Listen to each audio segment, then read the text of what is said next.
ये जो एक्सक्लूसिव तस्वीरें आप देख रहे हैं, ये सिर्फ और सिर्फ आज तक पर देख रहे हैं। आप देखिए, ये डैम का वो हिस्सा है जो पिछले 7 और 8 दिन से लोगों ने कभी देखा ही नहीं था। असल मायने में देखा जाए तो ये जो दृश्य है वो विविध करने वाला दृश्य है। आखिरकार कैसे लोग यहाँ पर फंसे होंगे और कैसे लोगों ने यहाँ पर दम तोड़ा हुआ काल के गाल में समा गए होंगे। जो वीडियो है, एक वीडियो में आपने देखा होगा कि लोग बचने की कोशिश कर रहे हैं। वो सामने वाला पॉइंट है जहाँ पर इस समय एनडीआरएफ के जवान वहाँ पर मौजूद हैं। सिर्फ उन्हीं को परमिशन है दूसरी तरफ से आने की। हमने नदी पार की है यहाँ पर ये छोर दिखाने के लिए। आप देखिए मलबे को, जितनी ऊंचाई पर मलबा है आपको साफ नजर आ जाएगा, और कितना बुरी तरह से उसने उधेड़ कर रख दिया है इस मजबूत डैम को। अगर इस मजबूत डैम की यह हालत है तो सोचिए जरा इंसानी जिंदगी की क्या हालत होगी। चमोली माई आपदा का आज 8वां दिन है रेस्क्यू ऑपरेशन का, और 45 लोगों का आंकड़ा हो चुका है इस समय जो शव बरामद किए गए हैं।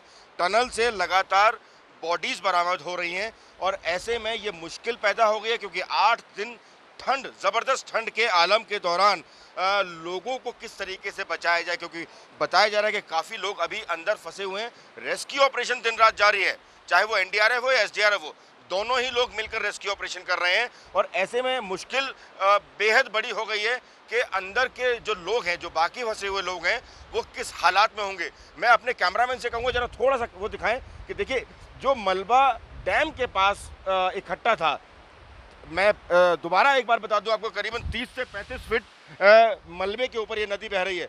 लेकिन अगर आप सामने देखें तो मलबा नदी के पास से भी हटाने की कोशिश पूरी तरह से जारी है।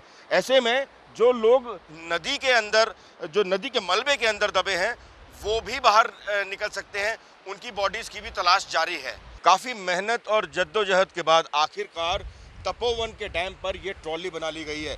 इस ट्रॉली के माध्यम से अब दूसरे छोर पर जाया जा सकता है, जहां पर कुछ गांव ऐसे हैं जो कट गए थे 7 फरवरी की आपदा के बाद।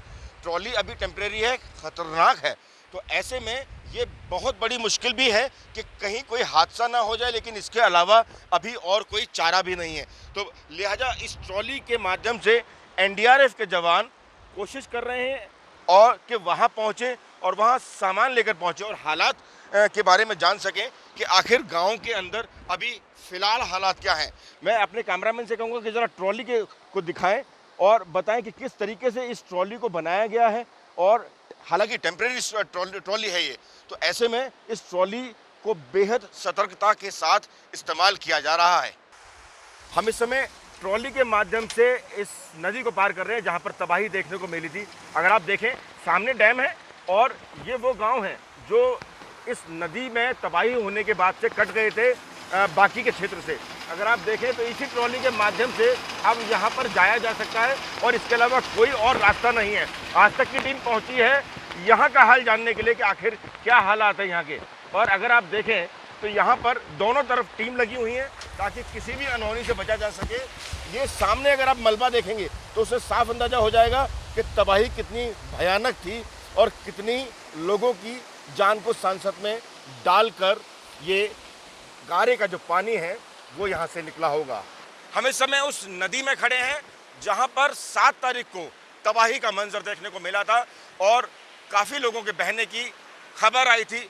जिस तरीके से पानी का ये बहाव है बेहद तेज़ होता हुआ, उससे साफ अंदाज़ा है कि पीछे से पानी अब गलने लगा है, ग्लेशियर्स पिघलने लगे हैं और पानी की रफ्तार फिर से बढ़ने लगी है।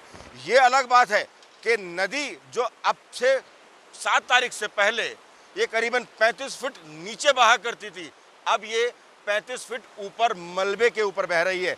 अगर आप देखें तो ये सारा वो सामान है जो पावर हाउस का सामान था जो टुकड़ों टुकड़ों में बिखर गया है। लोहे के इन टुकड़ों को पानी ने और मलबे ने चूर चूर कर दिया।